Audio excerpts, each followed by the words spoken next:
And we are back for another episode of the Young Idealist on classical German philosophy and post-Kantian thought. And this is a special episode. It is my 50th episode in this series, and I brought back a returning guest. So I am joined by the Distinguished Professor of German Emeritus at the University of Alabama in Huntsville, Dr. Rolf J. Goebel, whose areas of research include German modernism, literary theory, cultural studies, intermediality, sound studies, music, philosophy, and literary aesthetics, as well as a focus on Walter Benjamin, Friedrich Hölderlin, Franz Kafka, Thomas Mann, Rainer Maria Rilke. Dr. Goebbels' expertise is in German modernism, contemporary literature, representations of metropolitan space, especially Berlin literary theory, and cultural studies, including cultural hermeneutics, postcolonial theory, intermediality, media, competition, media transfer, music and literary aesthetics, and sound studies. So I am very happy to welcome Dr. Rolf J. Goebel, who's going to take us through a very deep dive into Walter Benjamin. We'll be looking at canonical and non-canonical texts. So thank you so much for being here, Dr. Goebel. Yeah, thanks, Chris. Congratulations on your 50th anniversary. It's an amazing series. I think I've watched most of them, and I always learn new things about, idealism and context and relevance of idealist thought for later times. So, yes, thanks for having me back. This is going to be a special presentation because normally we go through a thinker, but when I have you here, we do some reading passages, passage analysis, sorry. Um, and I guess we could start off by maybe perhaps you could introduce us to who Walter Benjamin is and perhaps why his thought is important for today.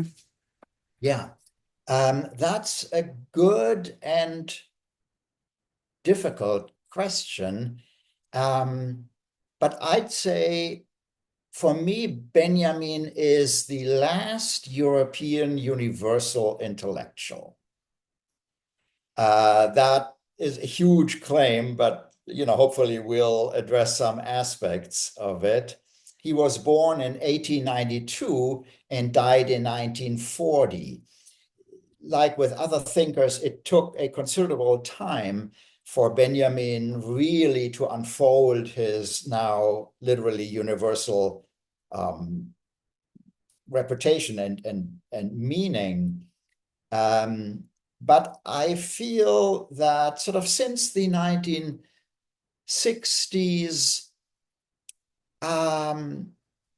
philosophers become more and more specialized. And that does not mean that we don't have, philosophers who work in a strongly interdisciplinary fashion. But with the institutionalization of the modern university in Europe, in this country, elsewhere, and other, cultural changes, philosophers have become, shall we say, more specialized. And Benjamin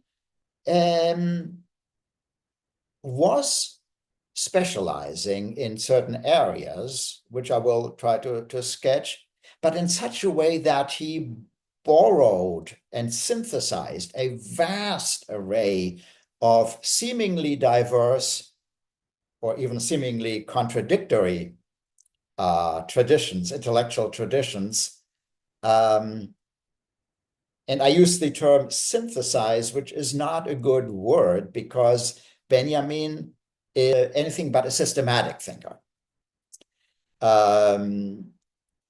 So synthesize may not be the best thing. Let me use his own vocabulary.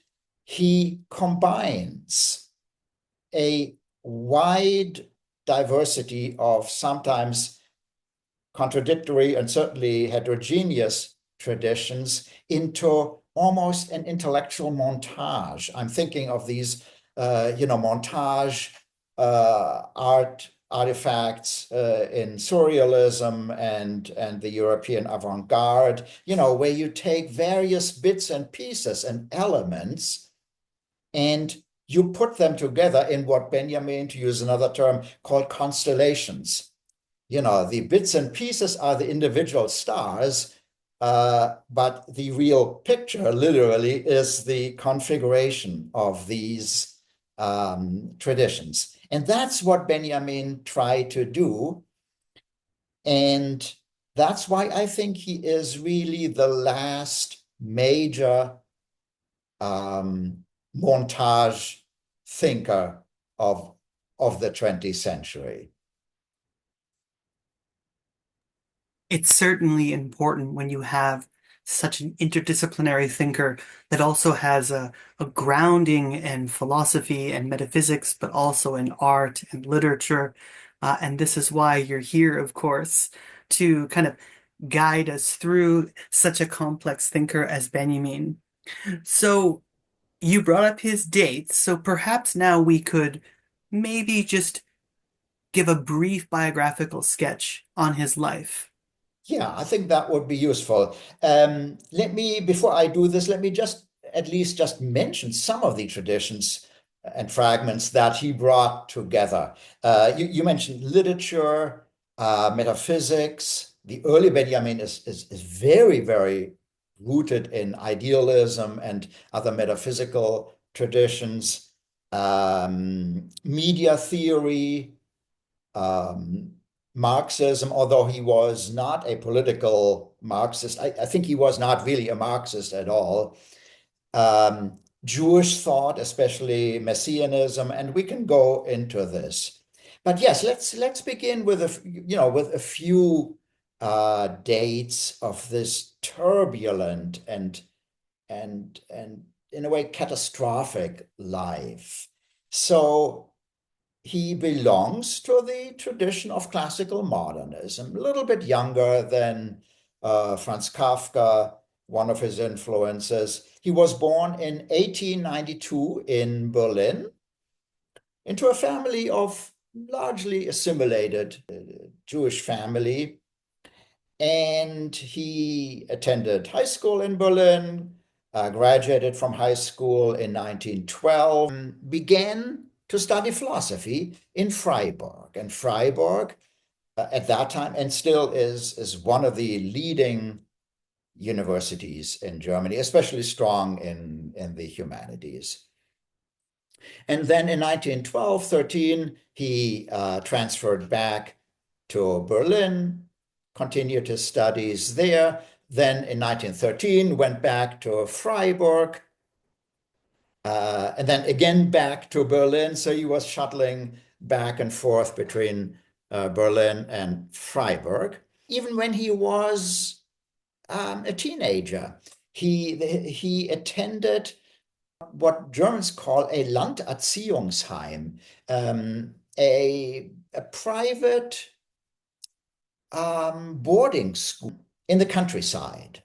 And this was part of the then fashionable, return to nature, to a natural life, away from the overly intellectual mass consumer culture of the big city. And these back to nature movements are very interesting. They combined liberal and very cultural conservative ideas. And it would be too much to go into these details, but Benjamin received lots of sort of intellectual influences from this kind of alternative, very, at least intellectually, very liberal, very individualistic education. And he continued affiliations with student organizations along the same line in his study. Then he also, in 1915, continued his studies in Munich. And in 1917, he married Dora Sophie Pollack, and they moved to Bern in Switzerland, where his son Stefan was born. In 1919, Benjamin completed his PhD thesis in Bern with an enormously bold dissertation on the concept of art criticism in German Romanticism. This, I think, is one of the first major steps, not the first, but the first major steps of Benjamin to get interested in aesthetics, in literary theory, and in literary criticism. And one thing that resulted from this was not just his preoccupation with German Romanticism, but also with Goethe's elective affinities, the enormous late novel by Goethe. And he wrote a long, very important treatise on that novel. Then as time goes on, he met other thinkers of the time, Theodor Adorno, Gershom Scholem. Adorno, of course, one of the main representatives of critical theory. And Benjamin is sometimes sort of considered the forefather of critical theory. Many scholars would not say that he really belonged to critical theory represented by Adorno, Horkheimer, Marcuse in the first generation, but he inspired the critical theory representatives to quite an enormous extent. As I said, he also met and became very good friends with Gershom Scholem, one of the most outstanding Jewish thinkers, especially in the area of Kabbalah, Jewish mysticism. Contacts with Scholem and other Jewish thinkers revitalized Benjamin's interest in, if not Jewish religion, but Jewish intellectual traditions. Then Benjamin, always half-heartedly, but at one point quite decisively, at least considering of entering a university career. And in Germany then and now, you have to write a second thesis on top of the PhD thesis, the so-called Habilitation, in order to get a license to be a university lecturer. And so in 1924, he began to work on his second book, The Origins of the German Mourning Drama, MOU, the Trauerspielbuch. This is sometimes wrongly translated as Origins of the German Tragic Drama or even Tragedy. It is quite wrong because Benjamin, among others, tries to differentiate the German mourning play of the 17th century, the German Baroque, from the Greek and then later on French tragedy. But in this book, he explored, the philosophical approach to literary texts in a different way from the Romanticism book. And he submitted this treatise prefaced by a long meta-treatise, a long introduction of about 50 or 60 pages. And Benjamin is known for his difficulty, which is the single most difficult text that he ever wrote. This was deemed to be so incomprehensible to his committee, to his academic committee, that they argued, no, this does not work, and his Habilitation failed. Not really on content grounds, but because especially his main advisor admitted, and the first reviewer admitted, I have no idea what he's talking about. It's one of the foundational texts in 20th century early metaphysics. That much I can sketch. The prologue of the morning play book is concerned with the sort of Platonic idea of the relation between ideals or ideas, truth, and knowledge. And Benjamin at various times argued that knowledge is something that we can acquire. These are propositions and insights that can be, discussed and verified and falsified, whereas truth as such is not part of knowledge. And Benjamin goes into great length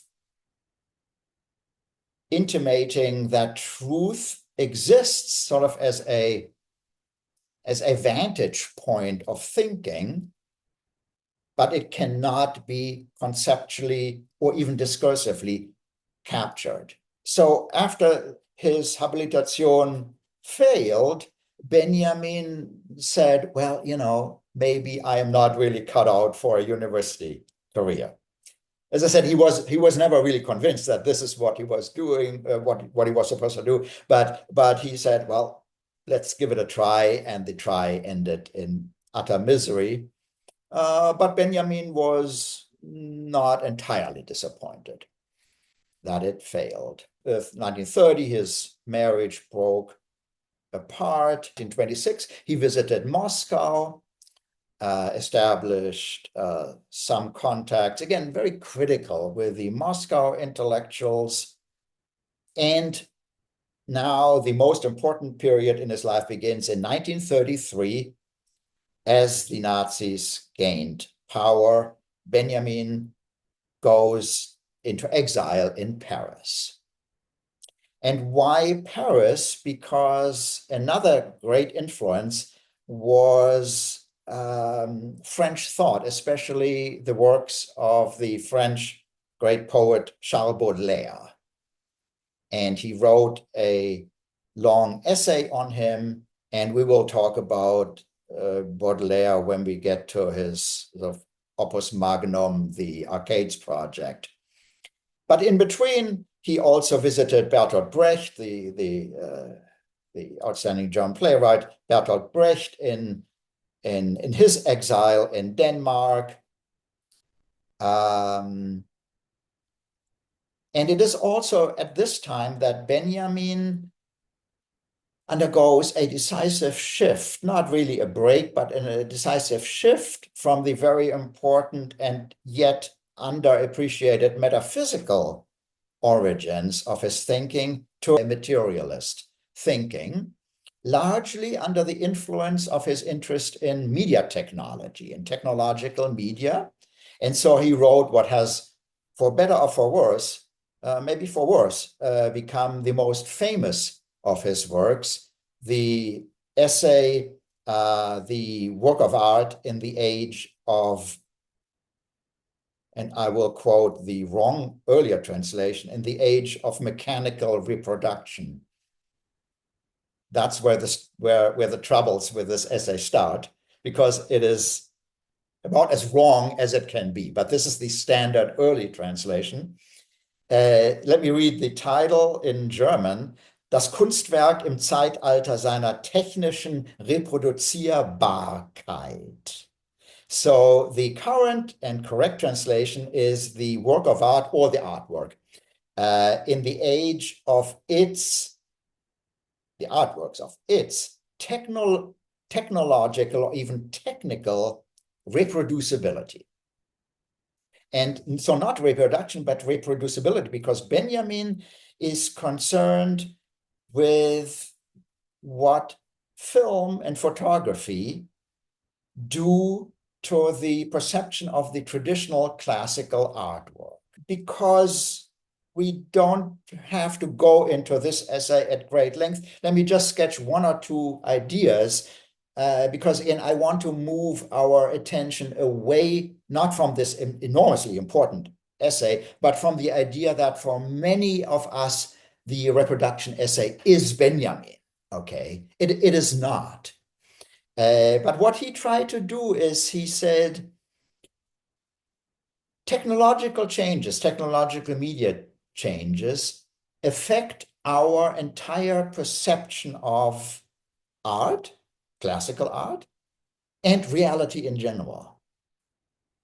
And what film especially does is film with its montage technique, you put together various scenes, undermines the aura of the classical work of art. The classical work of art, the Mona Lisa, is unique. There is only one painting. It's this particular painting. It's in the Louvre in Paris. And it is so unique that in order to protect it from vandalism, it's now under glass. So this shows you that even the curators of the Louvre think that this painting, manifests the unique aura, the mystique of the classical work of art.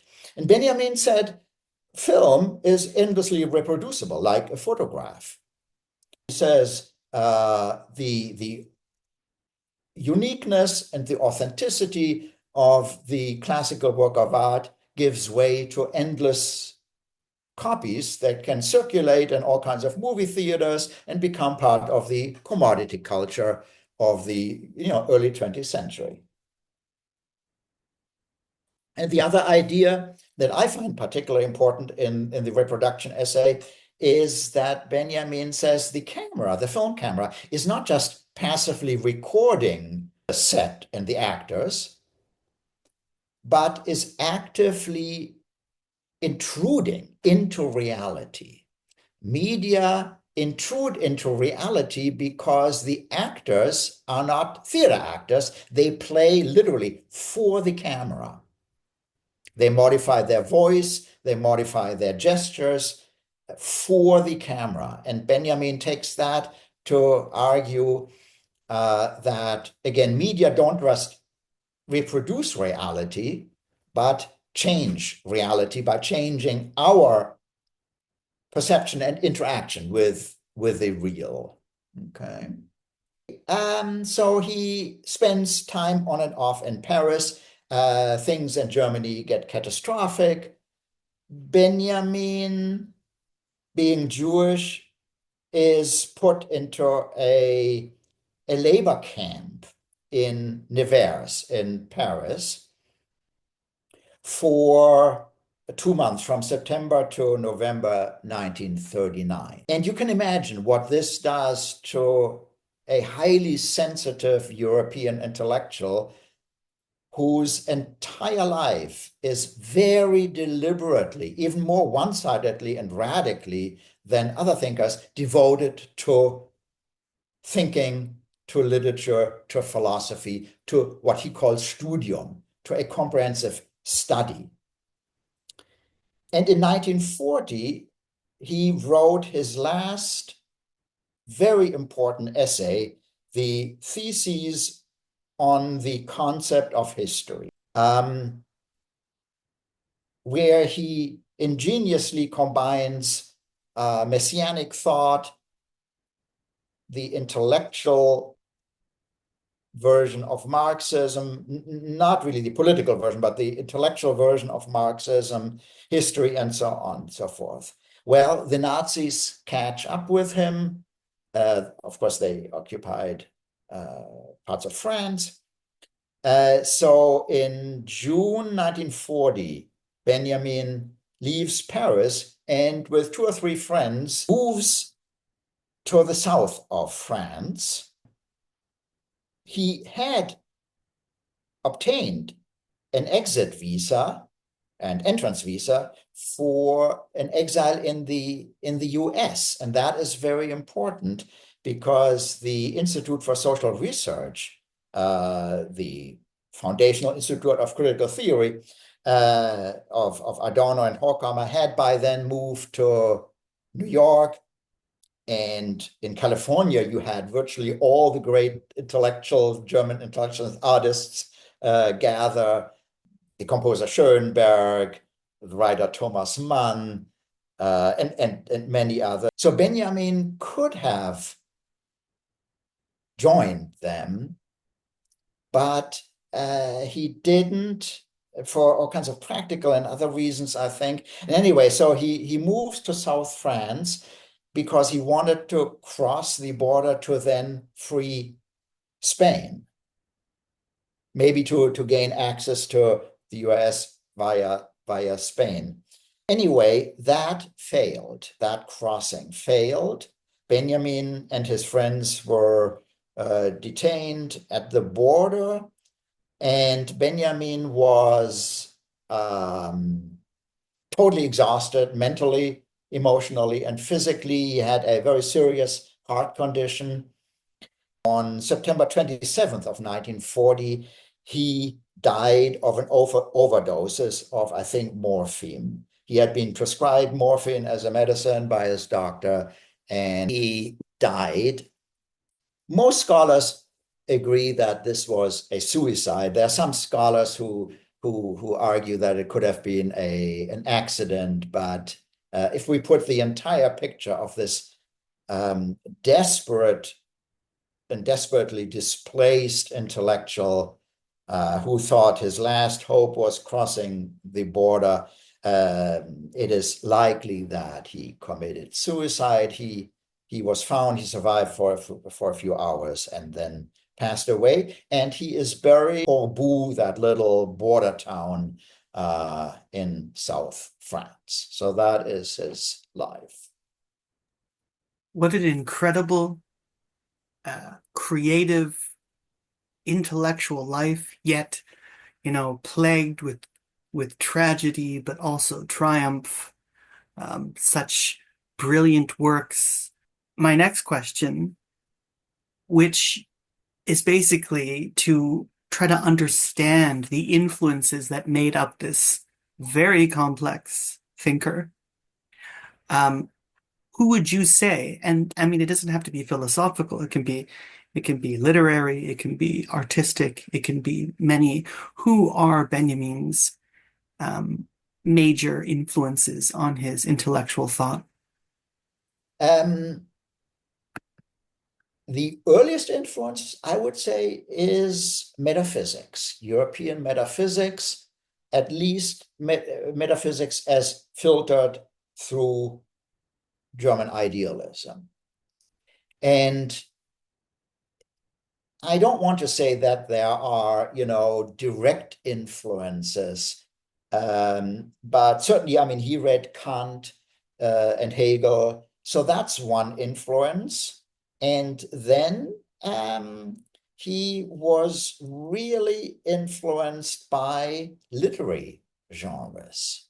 The failed Habilitation dealt with the German Baroque morning play.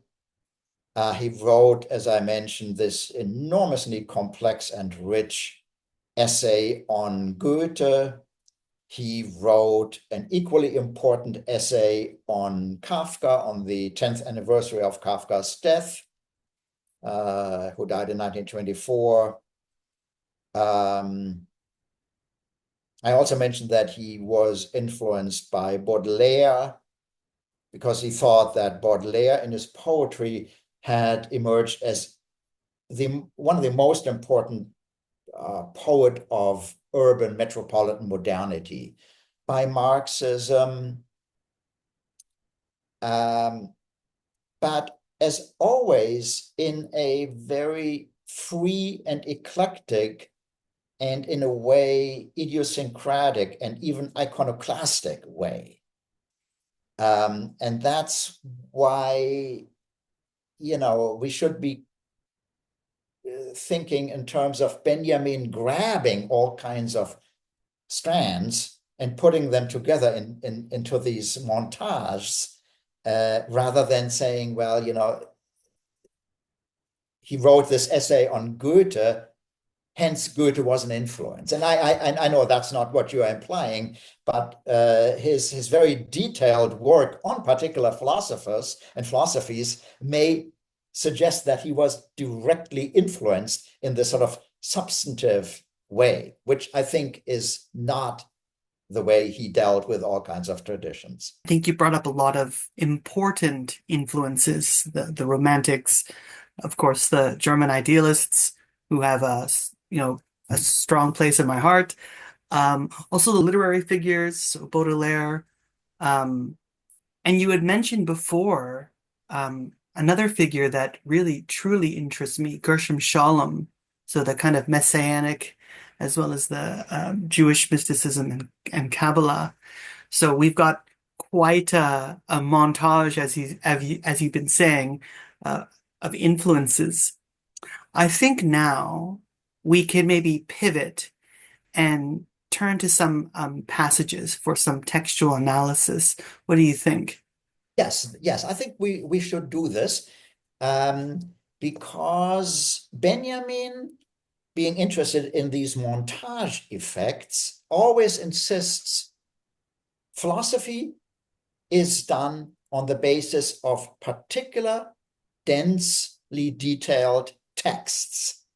So Benjamin is never really interested in the global picture, but in this particular passage from this particular philosopher, in contrast to another passage that Benjamin pulls in ingeniously and draws out some insight. So let's take a look at one or two of these quotations. So this is again, from the dissertation on German Romanticism, where Benjamin tries to define what criticism is, critique. And critique in German is both criticism, the elucidation of, let's say, of a particular poem, and critique in Kant's sense, the analysis of the framework conditions of, for example, in Kant's first critique of epistemological perception and knowledge. Okay. And so when I read from the standard, very, very good Harvard University Press translation, and so when I'm citing criticism, it has this double meaning. Okay. So he says, criticism is, as it were, an experiment on the artwork, one through which the latter's own reflection is awakened, through which it is brought to consciousness and to knowledge of itself. I'll read it again. Criticism is, as it were, an experiment on the artwork, one through which the latter's, the artwork's, own reflection is awakened, through which it, the artwork, is brought to consciousness and to knowledge of itself.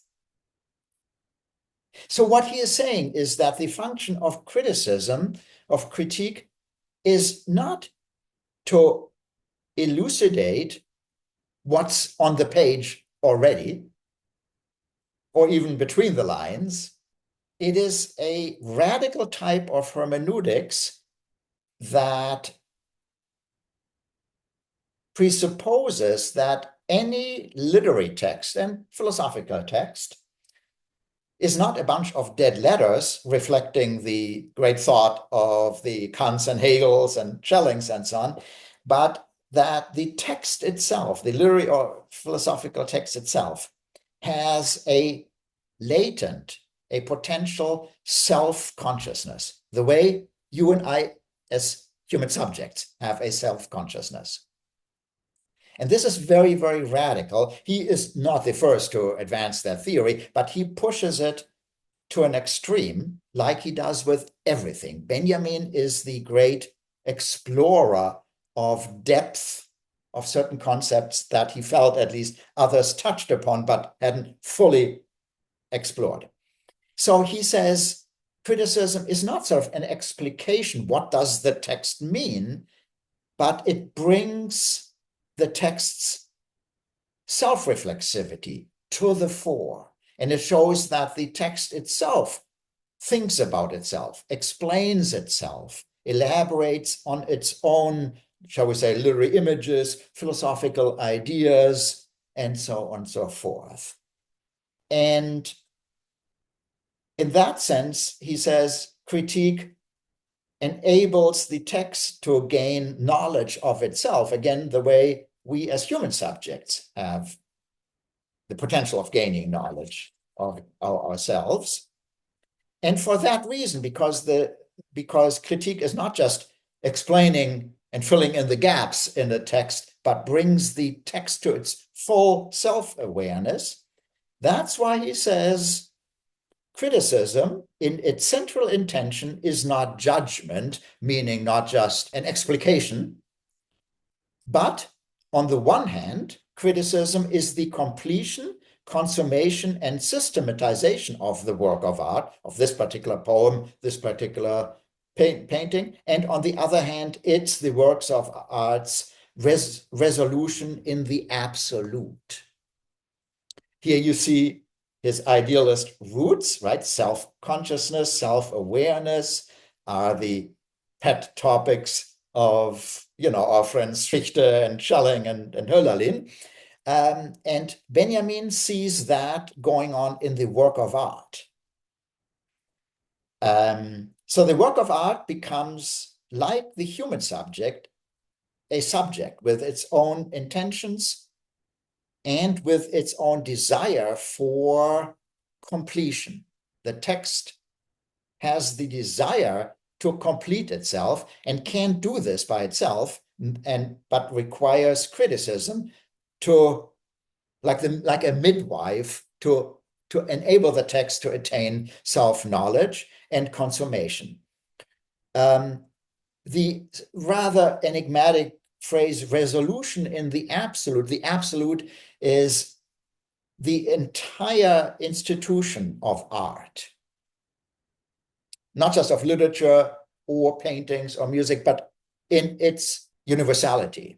Okay, that is for him the absolute. So not the absolute in Schelling's or Hegel's sense, but he says he implies once this particular poem has acquired self-consciousness, that opens it up to recognize for itself the place in the entire institution of art. Okay. I was thinking when you were discussing, this is why it's so important to have a relation with the text that you're reading. In a sense, if I am hearing what you're stating, Benjamin is bringing about the self-disclosure of the concealed essence of the text, bringing it to the fore. So it's a double-edged sword of critique and criticism. Am I sort of on to what you're saying? Yes. It's both, of course, elucidation in the hermeneutic sense, explaining, illuminating what's in the text. But the ultimate goal is to awaken the text to its fullest self-consciousness. And this, of course, is a thoroughly metaphysical idea. I mean, you can imagine that at that time and later on, traditional philologists would say, I mean, give me a break. That is a mystification of the text. The text is, as Hölderlin said, the solid letter, the printed materiality on the page. And of course, there are layers of hidden meanings, which hermeneutics explicates, but only the radical version of hermeneutics, which I think Benjamin can be counted as representing, sees elucidation of textual meaning as a venue, as an avenue towards the text's own self-consciousness. It's such a wonderful job of really highlighting some of these themes. Why don't we move on to, and you brought this up earlier, to the task of the translator with Benjamin, and maybe unfolding its kind of metaphysical roots, I think is what you were planning to espouse. Yes. So we are just a little bit later. The concept of criticism was, the Romanticism book was 1918 to 1919 and published in 1920. We are moving to 1921, where Benjamin translated several important poems by Baudelaire and wrote a programmatic preface that has, at least explicitly, nothing to do with Baudelaire. I think in these 15 pages, Baudelaire is not actually mentioned. Instead, Benjamin writes a programmatic metaphysical philosophy of translation, not even a theory. For him, translation is not primarily a practical task of rendering, Baudelaire's French into German.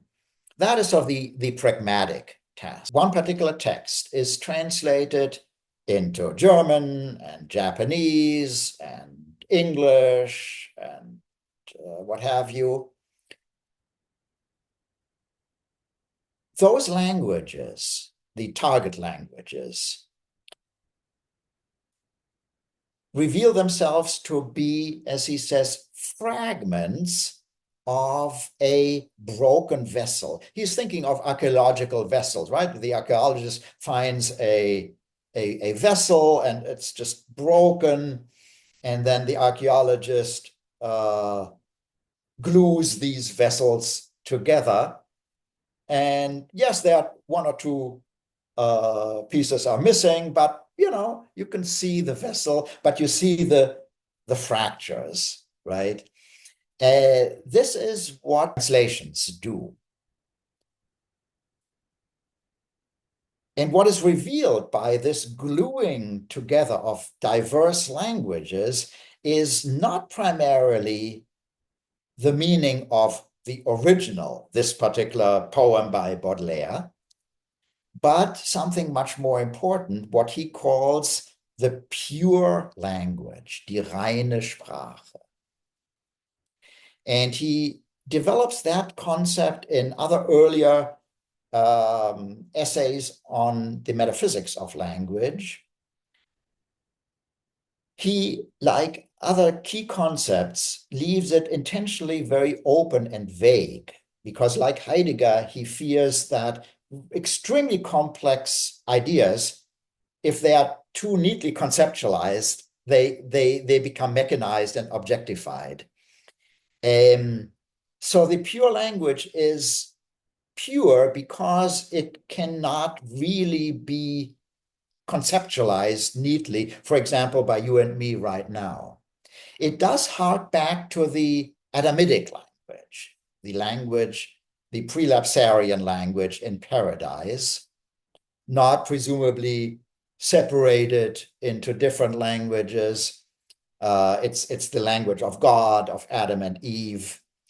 And later on, that language, after the fall, got, of course, dispersed after the Tower of Babel catastrophe into particular languages. The pure language, I feel, is not entirely identical, but I think was influenced by this kind of prelapsarian language. Anyway, he says that that's what all these real languages do. They all point asymptotically to a pure language that by itself cannot be, for example, spoken or read or even conceptualized. He gives an example that may help. He says in German Brot and French pain, both in a practical sense refers to this baked thing made of flour and water that in English we call bread. Okay, so what pain and Brot mean is this thing, that you buy at a bakery. But he says the way of meaning, the signifier, as Derrida would later call it, that is different for all kinds of cultural meanings. So a French person saying pain in a way works from a different cultural historical context, whereas a German uses Brot in a different cultural context. And yes, when they go to a bakery, well, they point to the same thing on the counter, but culturally, the meinen, the meaning, the signifier is different. Okay. And so he says, how do we now get some kind of intimation of this otherwise unnameable pure language by translating the original as literally as possible, sort of like the interlinear version that was used early on for sacred texts. So not really a recasting of the French syntax and semantics, the words and the grammar into ordinary German, but really trying to translate as much as possible vertically, word by word by word. And yes, of course, it sounds literally strange. It sounds foreign. But Benjamin says, there we gain, there the translator enriches the target language in such a way that if the Japanese translator does this and the Hungarian translator does this, then we would get some kind of inkling of, not of the original, we can learn French and study Baudelaire in the original, but of the pure language. Okay. That is sort of the enormously highly metaphysical theory of the translator essay. When you were speaking, there's this line, I think, in later Heidegger. I think he's playing on the term Übersetzung, which translation, but he also plays on the idea that a translation is a transportation. So this is the crossing of the word and digging deeper. Derrida does the crossing later on, and I think Heidegger as well too. And I was getting that vibe from you as well as you were discussing this relation between the translator as how you're discussing. Yes, yes. And that's exactly it, right? Übersetzen. Well, like translation, I mean, transferer is the Latin root of the English word translation. It is a transfer. Um, it's like a boat. You're on the one side of the river, and there comes the boat, and you enter the boat, and the captain takes you over to the other the firm land. Um, so yes, Heidegger was aware of this. Incidentally, footnote, Heidegger took no notice of Benjamin. There is, as far as I know, not a single reference to Benjamin. Benjamin references Heidegger, and Heidegger is Benjamin's arch enemy. We're going to now look at one or two passages on the Arcades project. And I think we're going to do some textual citate. We're going to look through some textual citations and look through the concept of history. Is that I think what we're going to be doing? Yes. Let's do that. And here it is. That is the wonderful Harvard University Press edition of the Arcades project. Highly recommendable with lots of commentary and a wonderful translation by the original editor. So what is this about? Benjamin, beginning 1927, really wanted to write another book about Paris as he says, as about Paris, the capital of the 19th century. He thought that Paris, like no other city, manifested everything in modernity that one or Benjamin could think of. And so we have three exposés that he wrote in order to get published. In these exposés, he sketches a few of these ideas, but beyond these three exposés, which were meticulously worked out as essays of, 12 or so pages, Benjamin spent literally endless hours in the Bibliothèque Nationale in Paris, reading an enormous amount of mostly extremely arcane and obscure sources from history, from philosophy, from economics. I mean, literally, you name it. And wrote down citations with brief commentaries. And that's what we have. So in the English translation, together with footnotes and commentaries, we now have, in the English Harvard translation, 1,073 pages, now including the index and footnotes, of, as I said, a huge mosaic, a huge montage of citations, usually but not always followed by commentaries. And the editors kindly provided a table of contents, because these convolutes are not numbered. They have letters attached. The individual entries are numbered, and the entries have letters. So it begins with arcades, the shopping arcades in Paris. He moves on to fashion, ancient Paris, boredom, iron construction, exhibitions, the collector. Baudelaire, of course, gets the largest convolute, the dream city, the flaneur, prostitution, gambling, panoramas, mirrors, paintings, and so on and so on.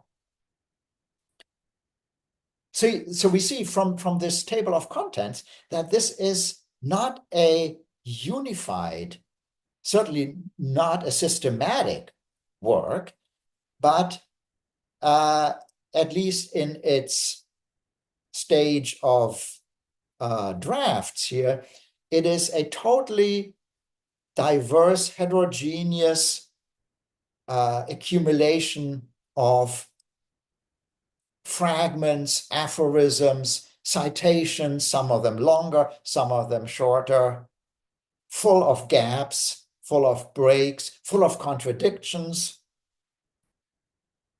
But this has become, not just for me, but for many of my Benjamin colleagues, his most important work, and B, one of the most important works on, shall we say, European or even global modernity. I mean, I couldn't name a single other book that is so broad and so penetrating about, European and global modernity as the Arcades Project. Not despite, but because it's not finished. So in its finished fragmentary version, you see through the gaps, this sort of infinity of what could further be said had Benjamin not been driven to suicide. He worked on this from 1927, literally until the last hours of his life. What do you think he's accomplishing um, by bringing in this montage of, as you said, Yeah. uh, Here, everything, yes, right. Here comes one of these famous citations. So this is Benjamin himself. This work, both the planned book and what we have, the Arcades Project, this work has to develop to the highest degree the art of citing without quotation marks. Its theory is intimately related to that of montage. So Benjamin suggests that he is not going to write a systematic treatment of European modernity in analogy to the unified autonomous work of art that the aforementioned reproduction essay deconstructed. No, he suggests that's not going to work because urban modernity is by itself so splintered, so fragmentary, so multifarious. Sometimes speculatively think that Benjamin knew or even wanted not to complete this project into a publishable book as such.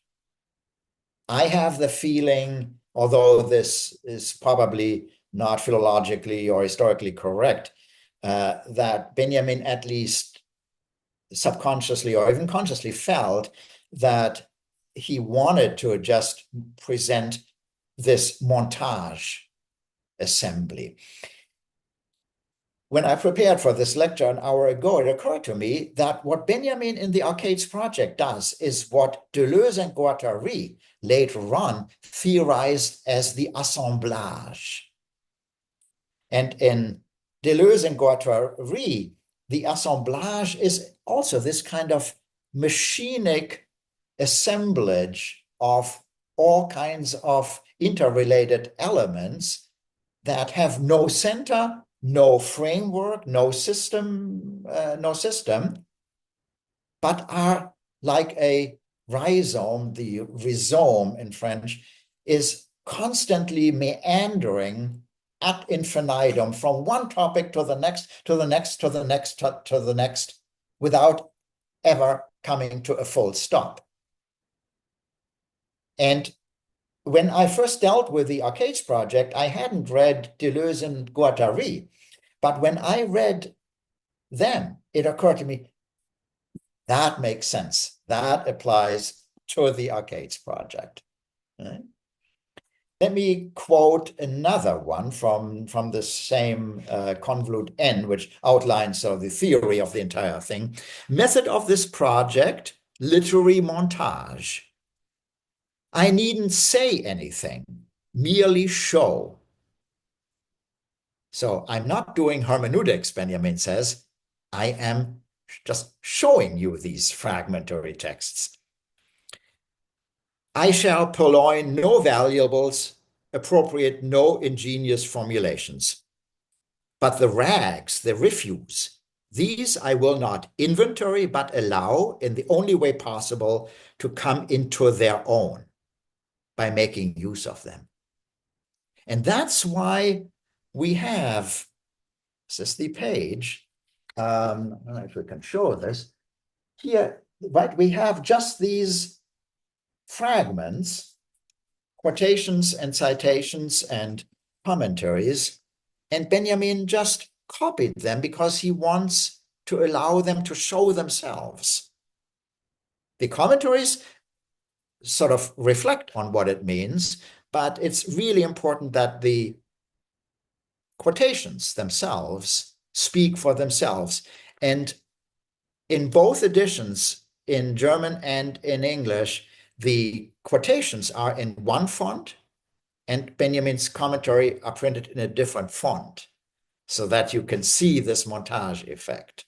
So the project is called Passagenarbeit, Arcades Project, because in the 19th century, Paris modernized and the city designer, a baron named Haussmann, tore down lots of little medieval districts in order to build these enormous, wonderful boulevards that we still see.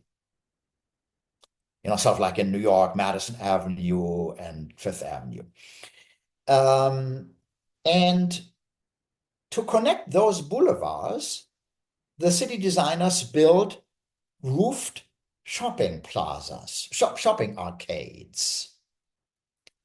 So you have the boulevards, and then you have fairly narrow connecting passages, couple of 100 feet long, with usually a glass roof so that light came in, and then all kinds of more or less obscure shops, not the big department stores. They were outside because they needed more space, but sort of, haberdashery and antique stores and beauty parlors. Um, and Benjamin said, in those passages, you enter the underground, the historical underground of modern Paris. The boulevards with their stately apartment buildings and the department stores and what have you, they represent cutting-edge modernity in the 19th century. In those obscure little arcades that you only find if you know. I mean, usually you would just pass by because they have an entrance, but so Benjamin says you have to know which passage you're looking for. And they are not easy to find. And there they are. So you enter, and then you enter from the bright sunlight, or at night from the bright gaslight, the new gaslight in the boulevards. You enter these dim, obscure, mysterious passages with these outdated little shops. And that's where you, the visitor, experience the echoes of Paris's lost or forgotten or displaced past. And that's why he said those arcades are sort of synecdoches examples of this clash of cutting-edge modernity and history. And the modernity for Benjamin in 19th century Paris are the boulevards, the world exhibitions that invited exhibitors from literally all over the world to display the newest commodities, new electricity, was coming up, displacing the old gas lights. The panoramas were huge, round contraptions that you went into and saw projections of all kinds of exotic, quote unquote, foreign locales. So all the world is brought into Paris in these enormous projections in the panoramas. And Benjamin said, see, here you see that Paris is both futuristically modern and it contains endless echoes of the past. But not in its pure state, because Paris is so rapidly modernizing, but in a displaced way, like a dream. And Benjamin compares Paris to a dream world, because like in a dream, you move from sudden image to sudden image, and you don't really know where are you going. And you is the flaneur, the walker, the leisurely walker who just walks through the arcades and the boulevards, and you take in all these sights, the carriages and the nicely dressed ladies and the department stores and the wonderful architecture.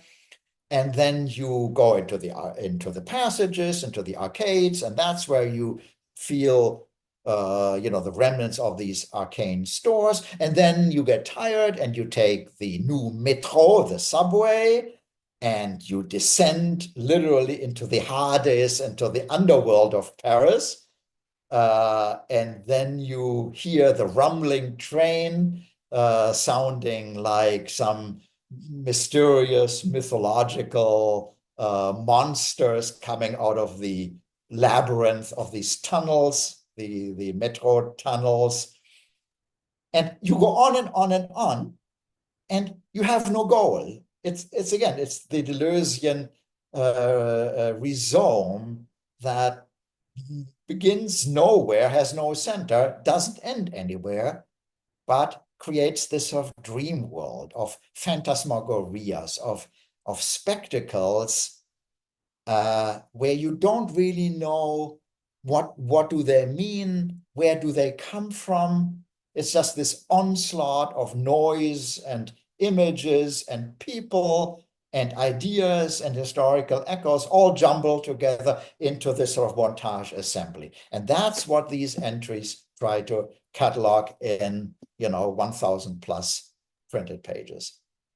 It's it's really amazing hearing you discuss this because this really is a modern project. Even in the descriptions that you're bringing up, you can see the blurring of private life and public life as everyone is the city in a sense. It makes everybody a part of it as a voyeur in a sense, right? You are in a sense meant to be kind of, distracted, fragmented, right? There is this self-fragmentation of the individual as we become the voyeur, as we become the flaneur, as you said, walking down, looking at all of the shops. And there's little pieces of history there, but those are there for more. Those are there for investigation and digging deep. Yeah, so fantastic, fantastic. I can really see that here. And you gave a very good addenda when you talked about the dispersed subject. You're absolutely right. Benjamin holds on to the notion of the subject. So he is not like Deleuze and Guattari, for whom the assemblage has no human subject. Benjamin holds on to the subject, but as you said very nicely, as a split, fragmented, and dispersed subject under this onslaught of myriads of impressions and sounds. So yes, that's an important addendum. So the flaneur is really more like a medium, a filter, a recording machine. And that would push it back to Deleuze and Guattari. Yes, it is the flaneur in a way is a comprehensive recording machine, recording the sights and sounds and smells and the tactility. Benjamin says at one point the flaneur, when he enters, let's say, the plaza in front of a cathedral, he feels the cobblestones under his feet. So it's this sort of multi-sensory recording machine. I was thinking when you said that, I was thinking of Louis-Lautrec. So like we move from, you know, art, yeah, art installated art pieces to now posters drawn, in the kind of the fast-paced life of everything, right? Um, Yeah, yeah, very, very interesting. yeah, yeah, yeah. Perhaps now we can discuss what Benjamin means by this or on the concept of history. What is history for Benjamin? Yes. And I want to just sort of give a summary of this essay. So this is the last extremely important text that he wrote. And his concept of history differentiates itself from the ordinary view that the historian needs to abstract from her or himself in order to reconstruct a particular chapter of history in its objectivity, on the past's term. This is the traditional view of philological history that is actually still practiced by many historians today. And Benjamin says there is one huge problem. It pretends to come up with objective reconstruction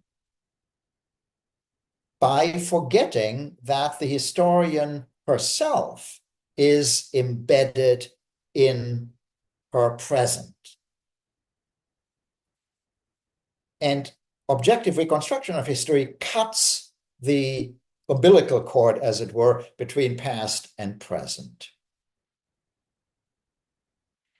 And Benjamin, secondly, claims that by reconstructing the past, the traditional historian, no longer, by the way, the contemporary historian of our time, but the traditional early 20th century, 19th century historian, try to focus on the winners, the big figures, the Alexander the Greats, the Napoleons of history. Hegel, of course, is famous for this. And Benjamin says, in so doing, the traditional historian pretends to offer an objective reconstruction of the great figures, the winners of historical turmoil and struggles and conflicts. But what happens to the anonymous soldiers of Alexander the Great? What happens to the victims of the Napoleonic troops? They are forgotten, or at least they are marginalized. And Benjamin now says we need to come up with a totally new view of history, a view that he calls a materialist view of history, not the idealist view that the traditional historian inherited from Hegel and so on, but the material historian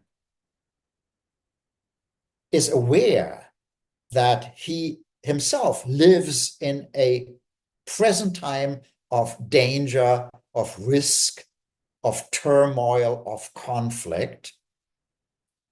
He wrote this in 1940, right?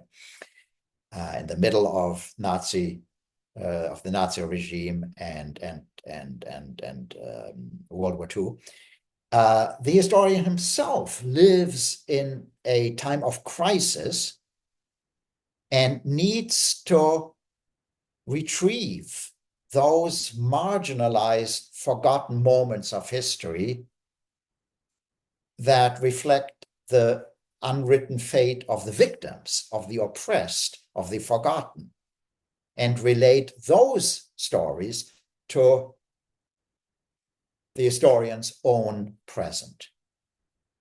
And that is also one of these constellations, right, where a moment of the past is being rediscovered and is joined to a contrastive or similar moment in the historian's own time. And that's where Benjamin says the truth of history comes about.